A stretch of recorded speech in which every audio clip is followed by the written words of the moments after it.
राधे राधे दोस्तों, प्रेम क्या है? आज मैं बात कर रही हूँ उनकी जिनसे प्रेम शब्द प्रतिपादित होता है, और वो है राधे कृष्ण, जो शाश्वत प्रेम की मूर्ति हैं। प्रेम को भले ही लोग मॉडर्न मानते हों, लेकिन इसके किस्से तो सदियों पुराने हैं।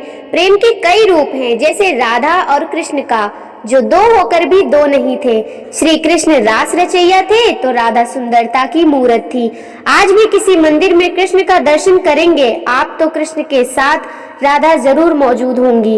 राधा उनके बचपन का प्यार थी और उनकी सहेली भी। इसीलिए सबको हैरत होती है कि मानव का निर्माण करने वाले खुद भगवान की ऐसी क्या मजबूरी थी जो वे राधा से विवाह नहीं कर पाए थे।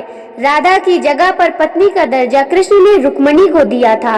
आपको बताते हैं कि वह असल बात क्या थी जिसकी वजह से कृष्ण ने राधा से विवाह नहीं किया और रुक्मणी को अपनी पत्नी मान लिया। तो सबसे पहले आज हम आपको बताते हैं कि कृष्ण की राधा के जन्म से जुड़ी ऐसी कहानी जिसके बारे में सबको जानना चाहिए। सारे जगत में राधा कृष्ण के पावन और पवित्र संबंध को जाना जाता है। अगर हमसे कोई सामान्यता या प्रश्न करे कि राधा कौन थी, तो यह जवाब मिलता है कि वह श्री कृष्ण की सखी थी। लेकिन इसके अलावा राधा कौन थी, कहां से आई थी, उनके जीवन का इन पहलुओं के बारे में बहुत ही कम लोग जानते हैं। इसीलिए आज हम आपके समक्ष राधा जी के जन्म से जुड़े कुछ तथ्य रखने जा रहे हैं। राधा जी का जन्म कहाँ हुआ? यह ऐसा सवाल है जिसका सटीक जवाब हमें ब्रह्म वैवर्त पुराण के माध्यम से प्राप्त होता है। इस महान ग्रंथ के अनुसार भाद्रपद मास के शुक्ल पक्ष की अष्टमी तिथि को राधा जी का जन्म हुआ और इसी दिन को राधा अष्टमी के रूप में मनाया जाता है। माना जाता है इसी दिन ब्रज में श्री कृष्ण की प्रेयसी राधा का जन्म हुआ था। राधा के जन्म की कहानी साधारण नहीं बल्कि चमत्कारिक है। ब्रह्म वैवर्त पुराण की माने तो राधा भी श्री कृष्ण की तरह अनादि और अजन्मी है। जी हाँ, अर्थात उनका जन्म माता के गर्भ से नहीं हुआ था। आइए एक और कहानी के माध्यम से हम समझते हैं। पौराणिक कथा के अनुसार देवी राधा भगवान श्री कृष्ण के साथ गोलोक में निवास करती थी। एक बार देवी राधा गोलोक में नहीं थी, तब श्री कृष्ण अपनी एक अन्य पत्नी विरजा के साथ विहार कर रहे थे। राधा को जैसे ही सूचना मिली वे गोलोक लौट आए। जब उन्होंने विरजा को श्री कृष्ण के साथ विहार करते हुए देखा तो कृष्ण को भला बुरा कहने लगी। राधा को क्रोधित देख विरजा वहां से नदी बनकर चली गई, परंतु राधा का यह क्रोध श्री कृष्ण के मित्र श्रीधामा को अच्छा नहीं लगा।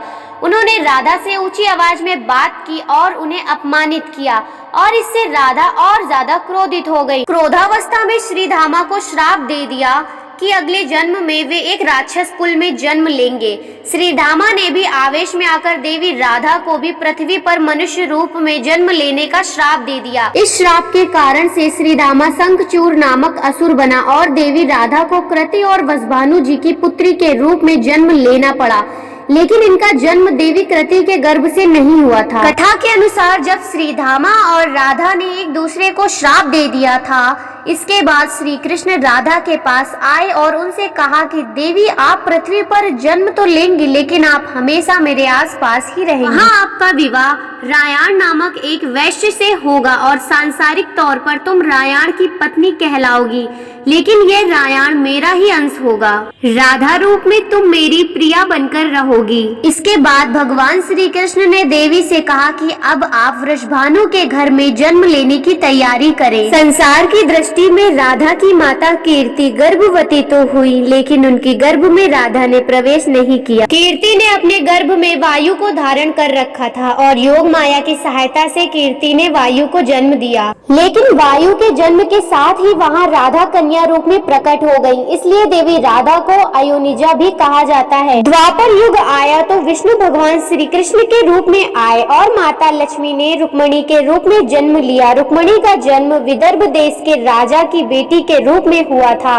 उनके पैदा होने के बाद से ही विपत्ति आनी शुरू हो गई थी। पूतना नाम की राक्षसी जिसने कृष्ण को जहरीला स्तनपान कराने का प्रयास किया था और रुक्मणी को भी अपने जहरीले स्तनपान से मार देना चाहती थी। पूतना ने रुक्मणी को दूध पिलाना चाहा, लेकिन पिला नहीं पाई। फिर क्रोधित पूतना रुक्मणी को लेकर हवा में उड़ गई। पूतना जैसे जैसे उड़ रही थी, रुक्मणी अपना वजन बढ़ाने लगी। जब रुक्मणी का वजन बहुत ज्यादा हो गया तो पूतना को रुक्मणी को संभालना मुश्किल हो गया, तो पूतना ने रुक्मणी को नीचे गिरा दिया। धरती पर गिरते ही रुक्मणी तालाब के एक कमल पर विराजमान हो गई। वह तालाब बरसाना में ही था। वहाँ रिजवान और कृतिदेव नाम के दंपत्ति ने उन्हें उठा लिया और अच्छे से पालन पोषण कर राधा नाम रखा। राधा और कृष्ण की मुलाकात रोज होती थी और उन्हें तब अलग होना पड़ा जब उनके मामा कंस ने बलराम और कृष्ण को आमंत्रित किया। कृष्ण राधा के पास गए और उनसे मुलाकात करने का वादा किया कि वे लौटकर जरूर आएंगे, लेकिन कृष्ण अपना वादा पूरा नहीं कर पाए। उधर विदर्भ को पता चल गया कि राधा उनकी बेटी रुक्मिणी है, तो वह उन्हें अपने साथ ले गए। रुक्मिणी जो पहले राधा थी, कृष्ण से प्रेम करती थी, लेकिन विदर्भ और कृष्ण में बैर था। इस वजह से श्री कृष्ण रुक्मिणी को भगाकर अपने साथ ले आए और उनसे विवाह कर लिया। ऐसे में ये बात पता चलती है कि रुक्मिणी और राधा अलग अलग नहीं थी बल्कि एक ही थी और राधा ने श्री कृष्ण से रुक्मिणी रूप में विवाह किया था। अगर वीडियो अच्छा लगे तो लाइक, कमेंट, शेयर जरूर करें और हमारे चैनल को सब्सक्राइब करना ना भूलें।